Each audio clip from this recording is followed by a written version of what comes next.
Over my 10+ years as a farmer slash homesteader, the number one thing that has helped my family and I grow more food and excel our farmstead the most has been getting around farmers and homesteaders that are known to be successful and learning from them.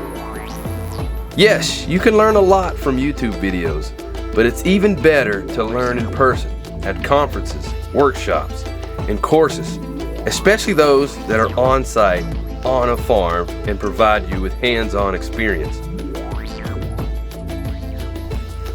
And with having the opportunity to learn from people like Curtis Stone, Ray Tyler, Michael Kilpatrick, and others, I have learned a lot of tips and secrets and methods of doing things that have helped me grow more food faster and have made our farmstead more profitable.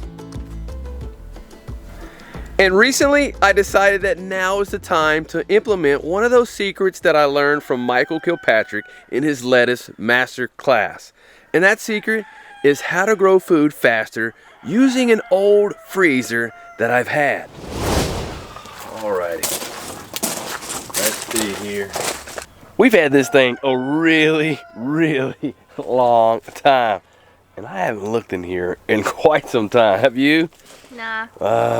What are we gonna find in here? Oh man, let's use freezer.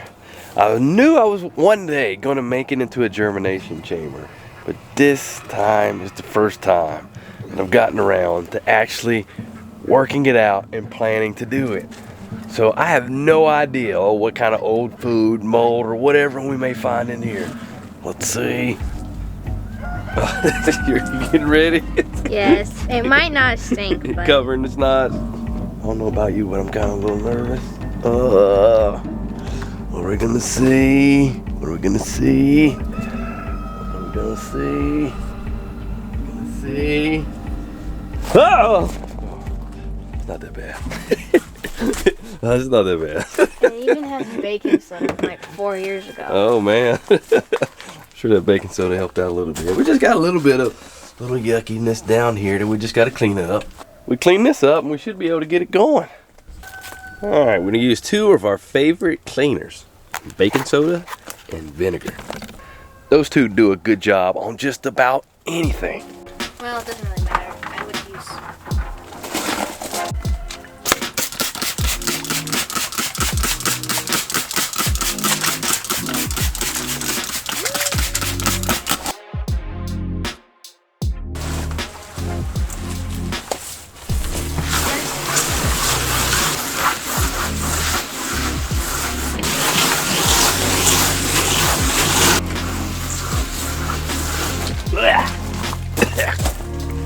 Doesn't smell great.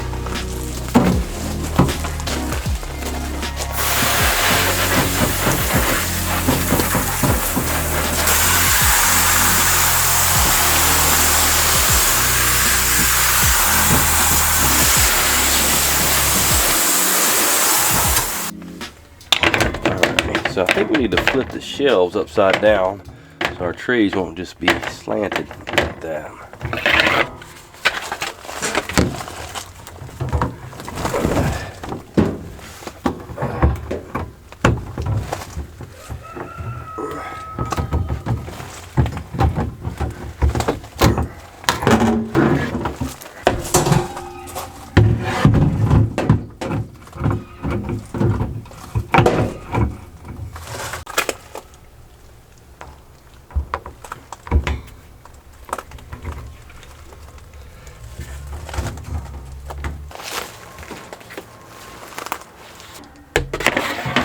There we go, that looks a lot better. They're level. All right, see how it closes. Oh, hitting right there. Wonder if I can cut some of this off the door. We're gonna give it a shot. See if we can just cut some of this off, so that way these won't be sticking out and the door should close.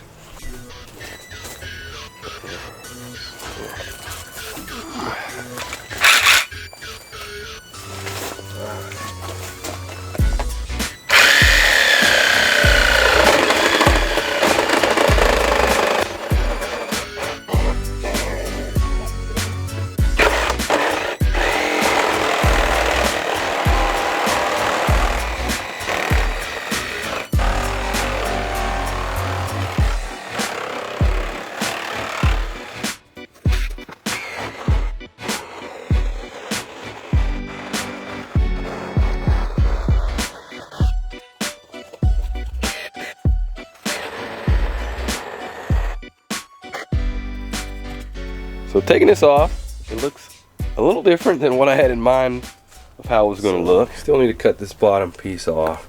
But I was hoping to keep some of this plastic still on there, just to aid with insulation. Now that feels like some type of cardboard or something over there.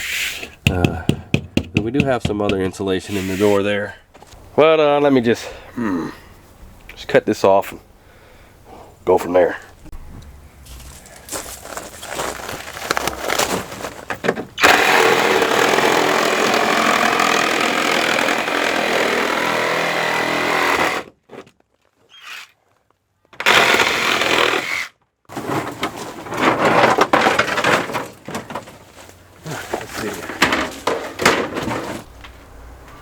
Door definitely closes, no problem.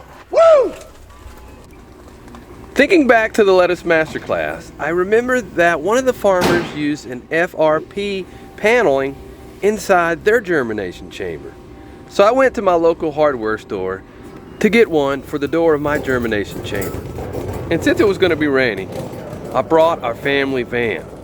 And it was a little interesting loading the panel into the back of our van.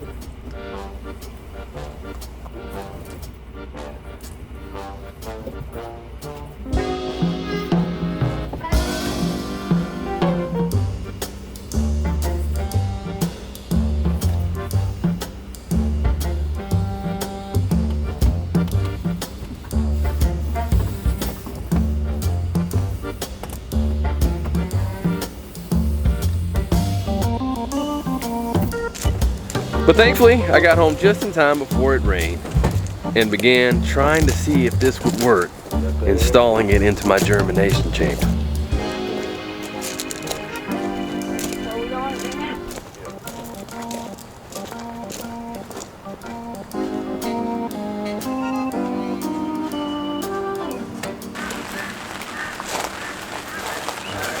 I just plugged this up earlier, see if it's working.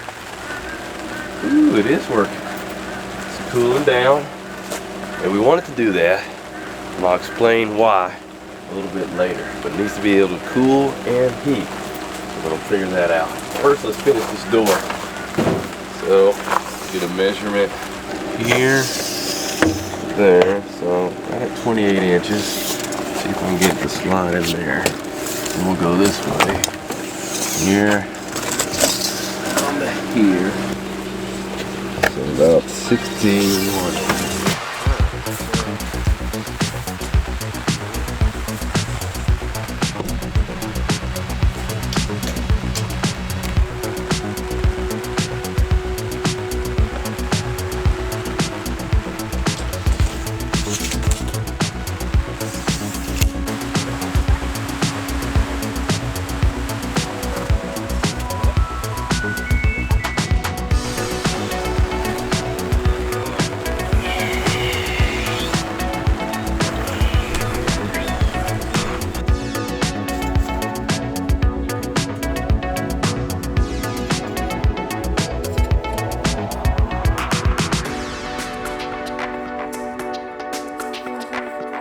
Actually, before we make the cut, let's double check our numbers here. All right.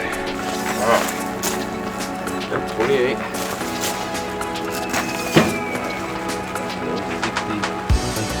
61, 62.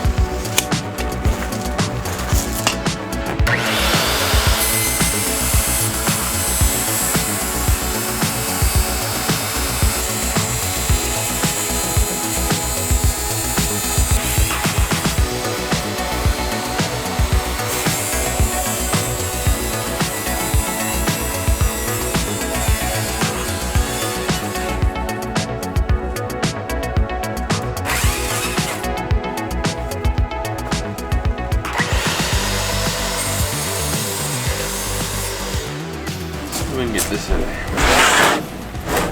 Might take some figuring out here. Think we can do it?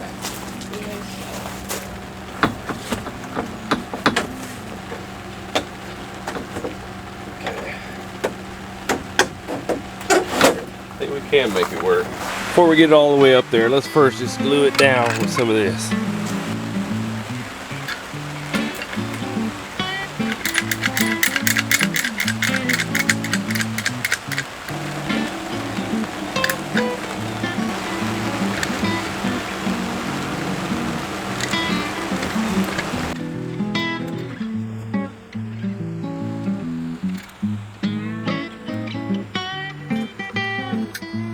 Look, I'm just making a mess here, but it's kind of what we're good at here. We definitely don't have a problem making a mess here on this farmstead.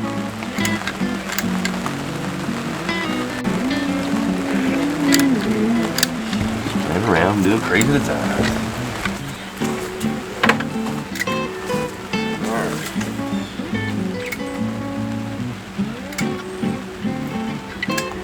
Ready for your procedure?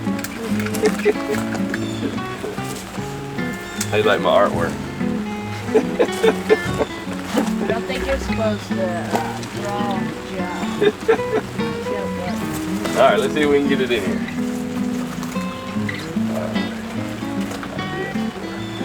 Here. Okay. Here.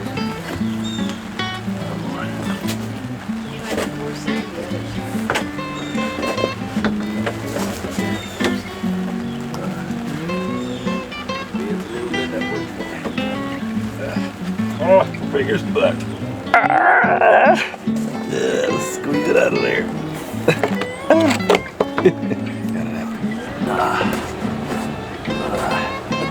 on, get in there. Get in your home, boy.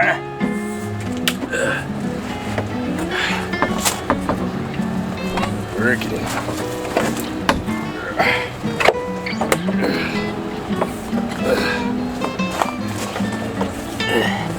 Actually, what am I thinking? I'm supposed to put it in the bottom first.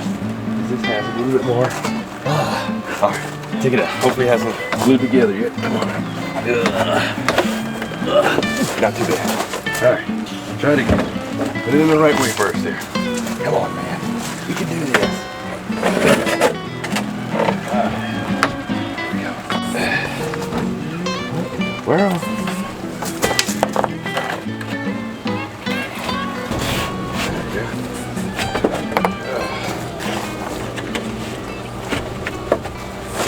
Head and there we go. There we go. We're making progress. There we go. There we go. Just about got it. All right, let's pop this out. We're almost there. Come on, baby. Come on, we can get it. We can get it. Almost there. Almost there. Yeah. Get in there. Get in there. Woo! Finally. Got it in there. Did get glue all over myself. I'm sticking together. It's a fast drying glue. Just kidding. But it does dry pretty quick, but not that fast.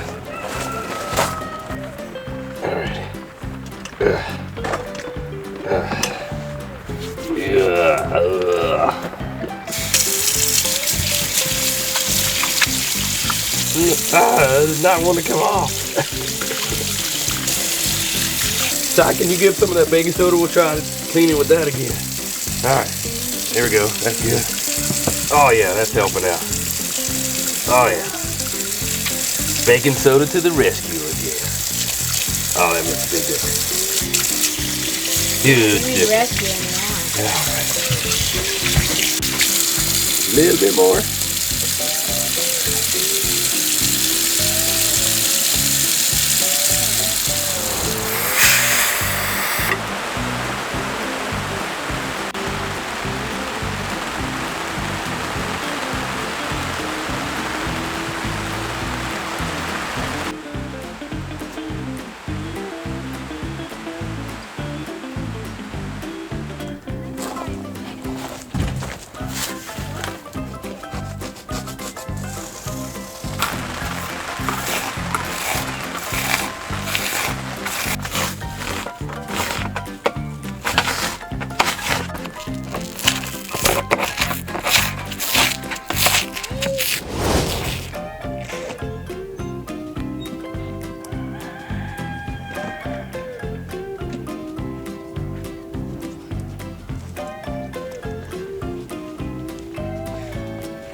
pull our cord here.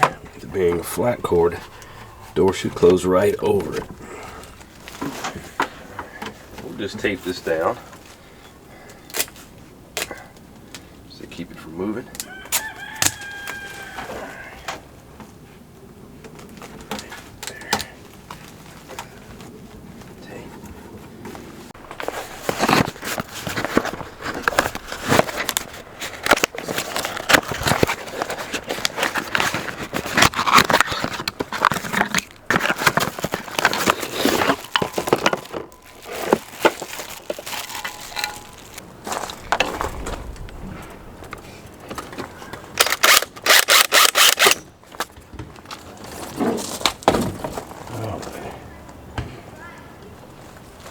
Probe here.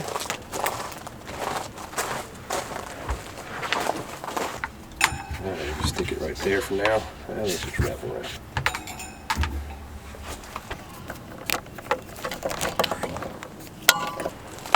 Plug the freezer and the cooling. There we go. And then here, crock pot.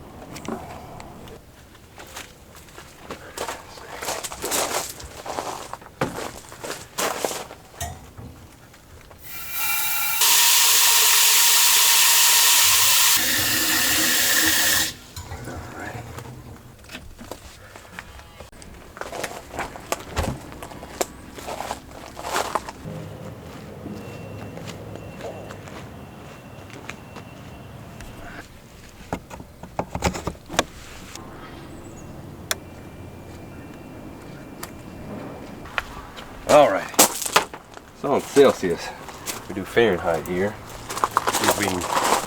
See if I can change that. Let's see here. Let's change that to Fahrenheit. Okay. And what do we want our temperature to be? So right now we got it at 66.8 and 77.0. Alright, so we're going to leave it on 77 degrees for what we have in there. And it should keep a constant temperature. And this constant temperature will really help everything to germinate better. So right now it's at 66 degrees, so it needs to bump it up to 77. So right now the heating is kicking on with the light and it's activating our crock pot, which is warming up our germination chamber here. If it gets too hot, it'll kick on to cooling, and it will cool it down to get it at that set temperature of 77 degrees, which our plant seeds need to germinate. So after the glue and foam insulation dried, I was like, it's time to put our new DIY germination chamber, aka old freezer, to the test. So we seeded some of our seed trays with microgreen seeds to see if this thing will actually work.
You know what? What am I thinking?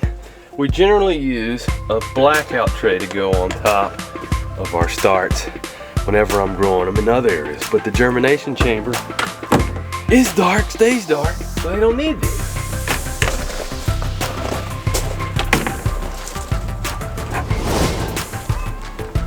And the next morning, it was really neat to see the progress that the seeds had made in the germination chamber. And the day after that, more progress.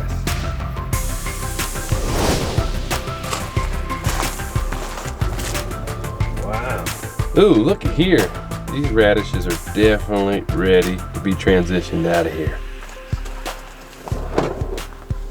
They're still yellow because they haven't been exposed to light yet. And once they are, they'll convert that light to chlorophyll, and that will give the leaves the green color. So we'll transition them out of the germination chamber and in here into the greenhouse where they can get light, or some of our more delicate plants, we'll keep them under grow lights on our grow shelf. And even though I plan to use the germination chamber much more because, one, the seeds start faster, because the temperature and everything is much more under control and consistent. But also two, we're able to start a lot more seeds in a smaller space. So that's definitely a bonus. And even with using this, I still will use our grow shelf with our grow lights because it too is a good option for starting plants. But this thing, I plan to use even more. And one of the things that I could also do is I could add a dehumidifier and a humidifier controller, and that way if there's too much humidity in there, we can work on reducing that when and if needed. But I'm super excited about all the plants that we can start with a germination chamber. But I definitely recommend for you serious gardeners out there who are planning to grow more food this year, make yourself a germination chamber. I'll leave links below for materials and various things that I use to make this germination chamber for those of you who are interested. Because folks, it's grow time. Woo!